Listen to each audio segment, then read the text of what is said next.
الحمد لله رب العالمين والصلاة والسلام على سيدنا مولانا محمد خاتم النبيين وإمام المرسلين وعلى آله وأصحابه أجمعين وعلى كل من تبعهم بإحسان إلى يوم الدين. أما بعد، اللہ تبارک و تعالیٰ کے فضل و کرم سے ذو الحجہ کا مہینہ شروع ہونے والا ہے. کل رات سے یا پرسوں رات سے اس مبارک مہینے کا آغاز ہو جائے گا، اور اللہ تبارک و تعالیٰ نے اس مبارک مہینے کو کئی حیثیتوں سے دوسرے مہینوں پر ایک ممتاز حیثیت، ممتاز صفت عطا فرمائی ہے.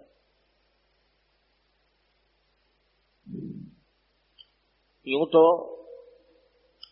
سارے دن اور ساری راتیں اللہ تبارک و تعالی ہی کی بنائی ہوئی ہیں. ہر دن میں سورج نکلتا ہے، شام کو غروب ہوتا ہے، دن ہو جاتا ہے، دن رہتا ہے سارے صبح سے لے کر شام تک. پھر سورج غروب ہونے کے بعد سے رات شروع ہوتی ہے، فجر کے طلوع ہونے تک جاری رہتی ہے. دیکھنے میں سارے سال کے دن اور سارے سال کی راتیں ایک ہی جیسی ہیں، اور سب اللہ تبارک و تعالیٰ کی بنائی ہوئی ہے. لیکن اللہ تبارک و تعالیٰ ان دنوں اور راتوں میں کچھ کو اس لیے انتخاب فرما لیتے ہیں کہ میرے بندے ان دنوں میں یا ان راتوں میں میری طرف خصوصی طور پر رجوع کریں.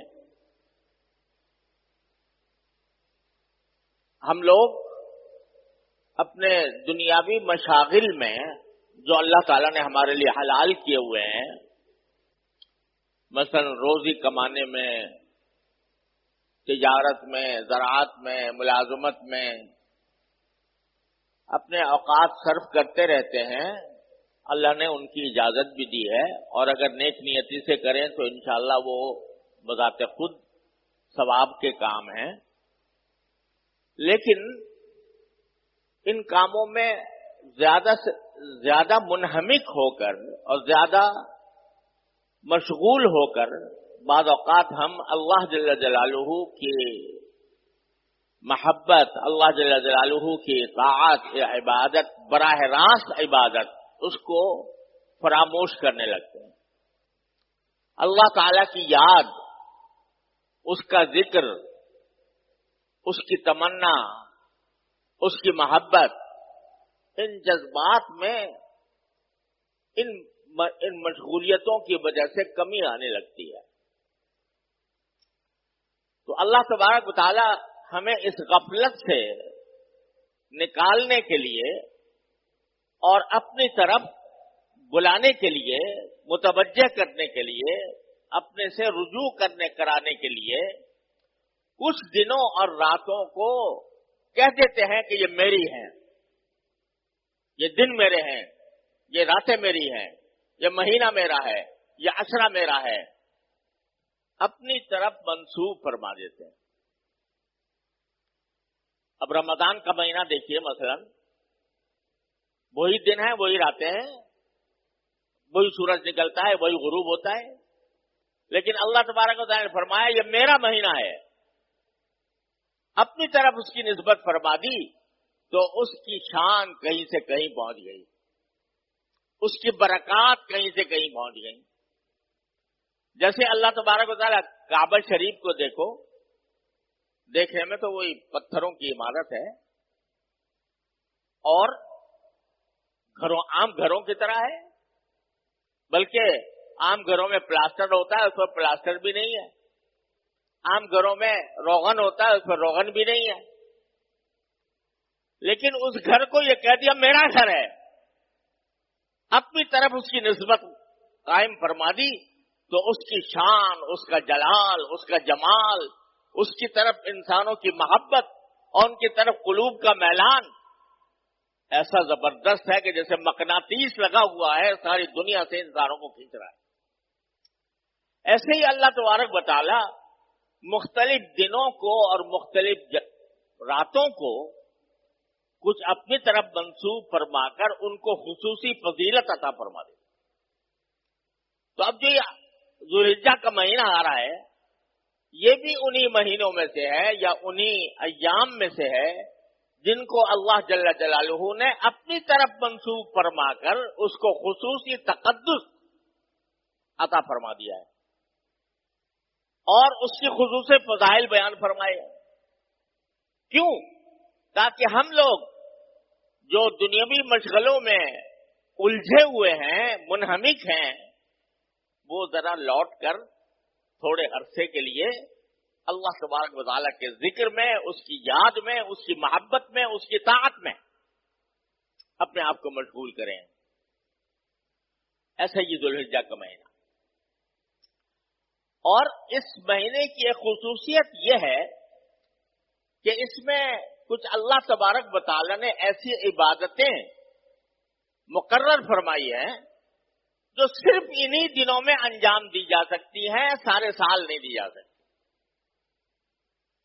مثلا حج جو ہوگا وہ ذوالحجہ میں ہوگا، سارے سال نہیں ہوگا۔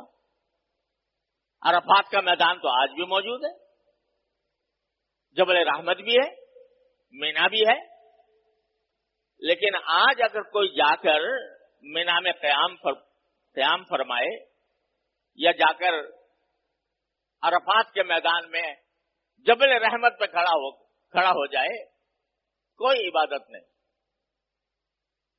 کوئی عبادت نہیں، عبادت کی حیثیت سے اس کا کوئی مقام نہیں۔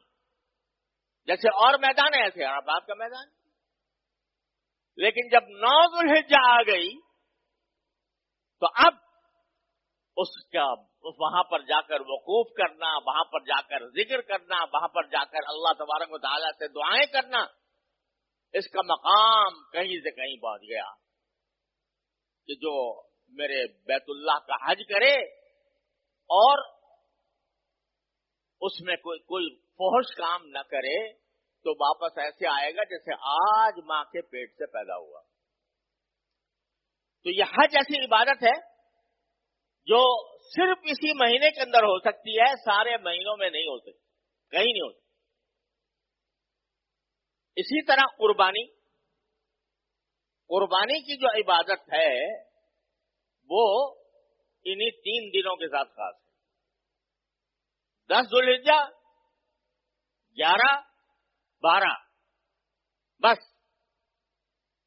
ان 3 دنوں میں آپ جتنے بھی جانور قربان کریں گے اللہ تبارک و تعالیٰ کے لیے تو اس کے اون کے برابر گناہ معاف ہوں گے، اور ایک قربانی کا ثواب رسول کریم صلی اللہ علیہ وسلم فرماتے ہیں کہ ابھی خون جانور کا زمین پر نہیں گرا ہوتا، اس سے پہلے ہی اللہ تبارک و تعالیٰ کی بارگاہ میں پہنچ جاتا ہے۔ تو اتنی بڑی فضیلت ہے، لیکن یہ ان 3 دنوں میں ہے۔ باقی دنوں میں اگر کوئی آج جانور لے کر ذبح کرے، کوئی عبادت نہیں، ذبح کرنا صدقہ بے شک کر سکتا ہے، یعنی گوشت کا صدقہ کر دے گا، صدقہ کرنے کا ثواب انشاءاللہ ملے گا، وہ کسی وقت بھی ہو سکتا ہے۔ لیکن قربانی جو نام ہے گلے پر چھری پھیرنے کا، گلے پر چھری پھیر کے جانور کو ذبح کرنے کا، یہ عبادت صرف 3 دنوں کے ساتھ مخصوص ہے، 11، 12، 13، 10، 11، 12، اس کے علاوہ نہیں ہو سکتی۔ تو یہ بھی اس مہینے کی خصوصیت ہے، اور مہینوں کے اندر کبھی بھی نہیں ہو سکتی کوئی قربانی۔ اور اسی طرح اللہ تبارک و تعالی نے تکبیر تشریق مقرر فرمائی، اللہ اکبر لا الہ الا اللہ واللہ اکبر وللہ الحمد. یہ تکبیر تشریق 9 ذوالحجہ سے فجر سے شروع ہوتی ہے اور 13 تاریخ کی عصر تک جاری رہتی ہے. ہر نماز کے بعد بلند آواز سے یہ تکبیر کہنا واجب ہے. اللہ اکبر لا الہ الا اللہ اللہ اکبر وللہ الحمد. لیکن یہ بھی انہی دنوں کے ساتھ مخصوص ہے. 9 تاریخ سے شروع ہوگی، 13 تاریخ کی اثر پہ ختم ہو جائے گی. آج پڑھ لو، یعنی نمازوں کے بعد بلند آواز سے آج پڑھو تو وہ کوئی اس درجے کا ثواب اس میں نہیں ہے جو 9 تاریخ سے شروع ہونے والی تکبیر کا ہے. تو یہ کچھ اللہ تبارک و تعالی نے خصوصیات عطا فرمائی ہیں اس مہینے کو جو اور کسی مہینے میں نہیں. اور اس کا آغاز ہونے والا ہے انشاءاللہ کل رات سے یا پرسوں رات سے. یہ جو میں نے باتیں بتائیں یہ تو واجبات ہیں، فرائض ہیں. ان کا کرنا تو ہر مسلمان کے ذمے فرض ہے کہ وہ یہ ضرور کرے. اگر وہ صاحب استطاعت ہے تو قربانی کرے، صاحب استطاعت ہے تو حج کرے. اور تکبیر تشریق بھی اسی طرح ہر مسلمان کے ذمے واجب ہے. نمازوں کے بعد تکبیر تشریق پڑھنا یہ تو واجب ہے. لیکن ایک حدیث میں رسول کریم صلی اللہ علیہ وسلم کا یہ ارشاد مروی ہے کہ یہ جو 10 دن ہیں 9 سے جو کل رات سے شروع ہونے والے ہیں یا پرسوں رات سے، یکم ذی الحجہ کی رات سے اور عید الاضحیٰ تک، یہ جو 9 دن ہیں یہ اللہ تبارک و تعالی کی ہر عبادت، کوئی بھی عبادت ہو، وہ اللہ تبارک و تعالیٰ کو جتنی محبوب ان 10 دنوں میں 9 دنوں میں ہے اتنی اور کسی دن میں نہیں ہے. مثلا اس میں فرمایا کہ ایک دن کا روزہ 1 سال کے روزے کے برابر. اللہ تعالیٰ نے ان دنوں کو یہ تقدس عطا فرما دیا کہ ان 9 دنوں میں ایک دن روزہ رکھ لو تو اس کا ثواب 1 سال کے روزوں کے برابر. اور ایک رات اگر جاگ کر عبادت کر لو جتنی بھی ہو سکے تو وہ ایسا ہے جیسے لیلۃ القدر میں شب قدر میں جاگے. اللہ تبارک و تعالیٰ نے ان دنوں کو اپنی عبادت کے لیے اس طرح مخصوص فرمایا ہے کہ اس کی فضیلت کہیں سے کہیں بڑھا دی ہے. ہر عمل کی فضیلت. صدقہ کوئی دے ان دنوں میں تو عام دنوں کے صدقے کے مقابلے میں ان دنوں میں صدقہ دینا زیادہ ثواب ہے. کوئی نفلی نماز پڑھے تو عام دنوں کے مقابلے میں ان دنوں میں نفلی نماز کا ثواب زیادہ ہے. کوئی آدمی اللہ تبارک و تعالیٰ کا ذکر کرے، تلاوت کرے، تو جتنی تلاوت کا ثواب عام دنوں میں ملتا ہے اس سے زیادہ ثواب ان دنوں میں ملے گا. جتنا عام دنوں میں ذکر اور تسبیح کا ثواب ملتا ہے اس سے زیادہ ثواب ان دنوں میں ملے گا. کوئی بھی عبادت کا عمل، چاہے وہ جانی عبادت ہو چاہے مالی عبادت ہو، اس کا اجر و ثواب ان دنوں میں اللہ تبارک و تعالی نے کہیں سے کہیں بڑھا دیا ہے. لہذا کیوں بڑھا دیا؟ وہی بات کہ ہم دن رات اپنے دنیاوی دھندوں میں مشغول رہ کر بسا اوقات اللہ تبارک و تعالی کو بھلا دیتے ہیں.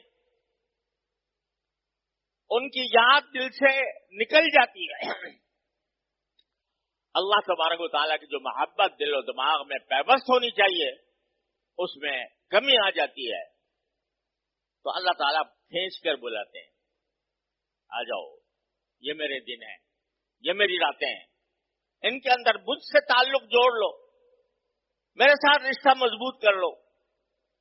جتنی تنفل جتنی بھی نفلی عبادت کی جائے گی اللہ تبارک و تعالیٰ کا قرب اتنا ہی بڑھے گا. ایک حدیث میں حدیث قدسی ہے. حدیث قدسی اس حدیث کو کہتے ہیں جس میں رسول کریم سرور عالم صلی اللہ علیہ وسلم اللہ تبارک و تعالیٰ کی کوئی بات نقل فرماتے ہیں. اس کو حدیث قدسی کہتے ہیں. تو ایک حدیث قدسی ہے کہ میرا بندہ نفلی عمل کرتا جاتا ہے یہاں تک کہ جتنا نفلی عمل وہ زیادہ کرتا ہے اتنا ہی میرے قریب آ جاتا ہے. اور یہاں تک کہ ایک مرحلہ ایسا آ جاتا ہے کہ میں اس کی آنکھ بن جاتا ہوں جس سے وہ دیکھتا ہے, میں اس کے کان بن جاتا ہوں جس سے وہ سنتا ہے, میں اس کے ہاتھ بن جاتا ہوں جس سے وہ عمل کرتا ہے.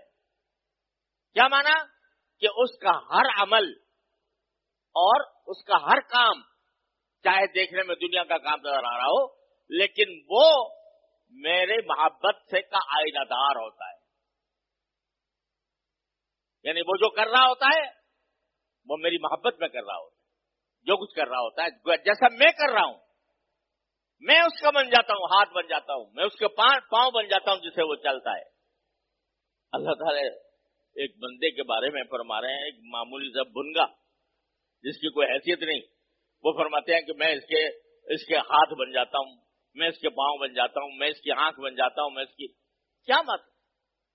کہاں وہ ذات عالی جس کی تعریف ممکن ہی نہیں ہے, کہاں اس کا جلال و جمال, کہاں اس کی کبریائی, کہاں اس کی عظمت, اور کہاں یہ ایک بالکل بے نام اور بے حقیقت بندہ. کہتے ہیں میں اس کے اندر آ جاتا ہوں, اس کے اندر آ جاتا ہوں. اس کے اندر آنے کا معنی یہ نہیں کہ حلول کر جاتا ہوں اس میں, معنی یہ کہ اس کا ہر عمل, اس کا ہر قدم, اس کا ہر کام وہ میری محبت کا آئینہ دار ہوتا ہے, اور میں اس سے راضی ہوتا ہوں. وہ چلتا ہے تو میں اس سے راضی ہوتا ہوں, وہ پھرتا ہے تو میں اس سے راضی ہوتا ہوں, وہ کھاتا ہے تو اس سے راضی ہوتا ہوں, وہ پیتا ہے تو اس سے راضی ہوتا ہوں. یہ مقام میں اپنے بندے کو عطا کر دیتا ہوں. کیسے؟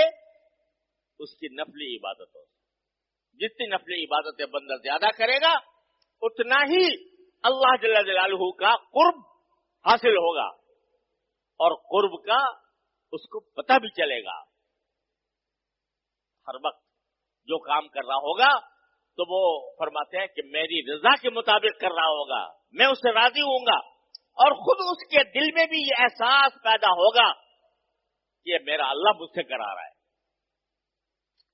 تو یہ زبردست فضیلت ہے کائے کی نفلی عبادتوں. کسی وقت بھی کرے آدمی, آج بھی کرے, کل بھی کرے, کسی بھی وقت کرے, دن میں کرے, رات میں کرے, جو بھی نفلی عبادت کرتا ہے وہ اللہ تبارک و تعالیٰ کے قرب کا ذریعہ بنتا ہے.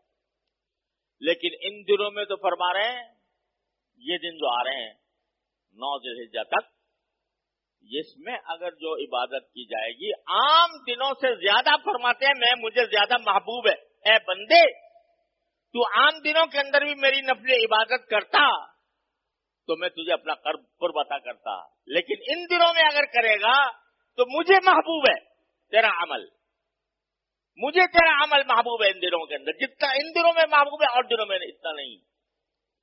لہذا یہ اگر دیکھا جائے تو لوٹ کا زمانہ ہے کہ بندہ اللہ تبارک و تعالیٰ کے قرب کے لیے اپنے آپ کو جتنا ہو سکے عام مشاغل سے ہٹا کر, تو مشاغل کو کم کر کے ان میں نوافل کا اہتمام کرے, نفلی عبادتوں کا اہتمام کرے. اگر روزہ رکھ سکتا ہے تو روزہ رکھے, نفلی عبادت کوئی بھی زیادہ کرے, تلاوت عام دنوں میں جتنی کرتا ہے اس سے زیادہ کر لے, جتنا ذکر اور تسبیح عام دنوں میں کرتا ہے اس سے زیادہ کر لے, صدقے کا اہتمام کرے, جتنا صدقہ دے سکتا ہے اللہ کے راستے میں وہ صدقہ کرے, اور نفلی نمازیں جتنی بھی اللہ تعالیٰ توفیق دے اس کا اہتمام کرے. تو فرمایا رسول کریم صلی اللہ علیہ وسلم نے کہ اور کوئی دن اللہ کو اتنے محبوب نہیں ہے عبادت کے لیے جتنے یہ دن محبوب ہے. ایک اور بات عجیب قسم کی ہے، وہ عمل مستحب ہے، واجب نہیں، فرض نہیں، لیکن اس کی یہ بھی ایک فضیلت ہے۔ وہ کیا کہ جس کو قربانی کرنی ہے قربانی کے دنوں میں، چاہے وہ فرض قربانی ہو یا نفل ہو، اگر قربانی کرنی ہے، ظاہر ہے اگر فرض ہے یا واجب ہے تو کرنی ہی کرنی ہے، لیکن اگر فرض کرو واجب نہیں ہے پھر بھی کسی نے ارادہ کر رکھا ہے کہ میں نفلی قربانی کروں گا، تو نفلی قربانی بھی اگر کرنی ہے تو یکم ذی الحجہ کی، یعنی جو کل رات سے شروع ہونے والی ہے، ذی الحجہ کی پہلی رات، اس وقت سے لے کر قربانی کرنے تک نہ اپنے بال کاٹے نہ اپنے ناخن کاٹے۔ یہ عمل مستحب ہے، فرض تو نہیں، واجب بھی نہیں، اگر کوئی کاٹ لے تو کوئی گناہ بھی نہیں، لیکن فضیلت بیان کی گئی ہے کہ نہ کاٹے۔ بھائی کیوں نہ کاٹے؟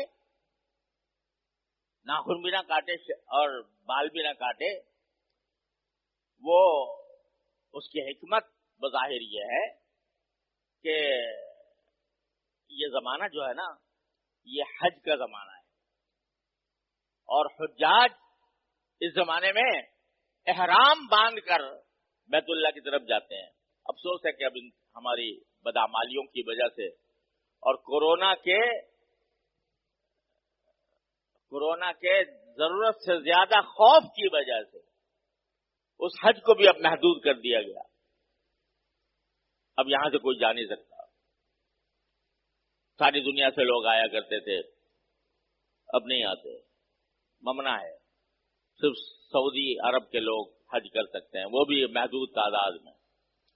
لیکن بہرحال جو بھی جائیں تو یہ زمانہ حج کا ہے جس میں بندے احرام باندھ کر بیت اللہ کی طرف رجوع کرتے ہیں۔ احرام کی حالت میں بال بھی نہیں کاٹے جاتے، ناخن بھی نہیں کاٹے جاتے، منع ہے احرام کی حالت میں۔ تو جو لوگ حج پر قدرت نہیں رکھتے یا جو حج نہیں کر رہے، ان کو کہہ دیا گیا بھائی تم یہ ناخن سے کاٹنے سے بچ کر اور بال کاٹنے سے بچ کر تھوڑی سی مشابہت پیدا کر لو میرے ان دیوانوں کی کہ جو احرام باندھ کر میرے بیت اللہ کا حج کرنے کے لیے آ رہے ہیں، ان کی مشابہت پیدا کرو اور یہ کہہ سکو کہ تیرے محبوب کی یا رب شباہت لے کے آیا ہوں، حقیقت اس کو تو کر دے، میں صورت لے کے آیا ہوں۔ تو شباہت پیدا کرنے کے لیے یہ فرمایا گیا مستحب ہے کہ تم بھی بال نہ کاٹو اور ناخن نہ کاٹو تاکہ تم مشابہ ہو جاؤ ان حجاج کے جو احرام باندھے ہوئے ہیں۔ تو شاید تمہاری اس مشابہت کی وجہ سے جب میدان عرفات میں رحمتوں کی بارش ہو تو اس کا کوئی چھینٹا تم تک بھی پہنچ جائے، تم پر بھی پڑ جائے، اس مشابہت کی وجہ سے۔ یہ مشابہت بھی بڑی دولت ہے۔ ظاہری اعتبار سے کسی اللہ والے کے ساتھ مشابہت پیدا کر لینا، اس کے کسی عمل کے ساتھ مشابہت پیدا کر لینا، یہ بھی ایک دولت ہے، اور اس پر بھی اللہ تعالیٰ کی رحمتیں متوجہ ہو جاتی ہیں۔ اس لیے یہ حکم دیا گیا ہے کہ ذو الحجہ شروع ہونے کے بعد، یعنی ذو الحجہ کی پہلی رات سے اور جب تک قربانی نہ کر لو اس وقت تک کے لیے نہ بال کاٹو نہ ناخن کاٹو۔ البتہ اس کو فرض واجب نہیں کیا، شریعت نے عجیب ہمارے آسانی کا ہر جگہ لحاظ رکھا ہے کہ ایسا بھی نہ ہو کہ لوگ تنگی میں پڑ جائیں، اس واسطے کہہ دیا کہ فرض نہیں، واجب نہیں، لیکن مستحب ہے، ایسا کرو گے تو انشاءاللہ اس کا ثواب ملے گا۔ تو بھائیوں، یہ زمانہ آ رہا ہے اور انشاءاللہ شروع ہونے والا ہے، اللہ تبارک و تعالیٰ کی رحمت سے یہ خاص دن ہیں۔ ایک اور بات وہ یہ کہ اللہ تبارک و تعالیٰ نے یہ زمانہ جو ہے یہ اپنی کبریائی کے اعلان اور کبریائی کے نعرے لگانے کا زمانہ ہے. اللہ تبارک و تعالیٰ کی بڑائی کے یہ اللہ اکبر کا کلمہ جو ہے باری تعالیٰ کی کبریائی کا اعلان کرنے والا. یہ میں نے عرض کیا کہ 9 تاریخ سے تو انشاءاللہ ہر نماز کے بعد اللہ اکبر لا الہ الا اللہ واللہ اکبر وللہ الحمد یہ کبریائی کے نعرے بلند کرنے کا زمانہ ہے اور اس میں واجب ہے.